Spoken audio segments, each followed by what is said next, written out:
قلب الحدث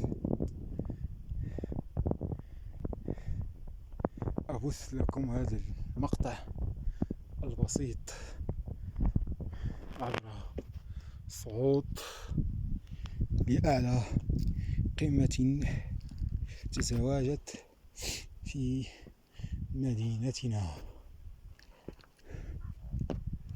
وهي التي ترتفع وراء هذه الحجارة التي تظهر أمامكم. لما كنت قد توقفت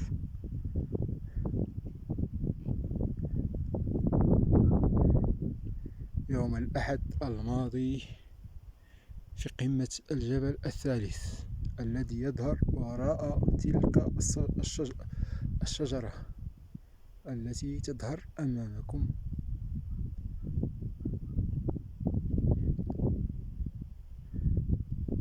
عدت اليوم كما كنت قد واعدتكم من أجل الصعود إلى القمة.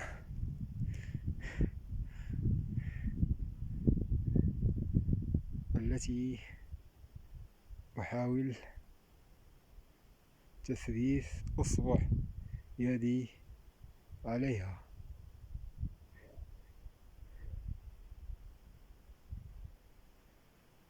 تلك القمة هي التي سوف أصعد إليها اليوم إن شاء الله بإذن الله. أنا حاليا بدأت أقترب لأعلى القمة بعد معاناة كبيرة التي قد تجعلك تعاني وأنت تصعد من أجل أن تعبر من هذا المقطع الطرق الجبلي الخطير. تمشي وأنت مائل كل الميلان من أجل إتمام ما تبقى.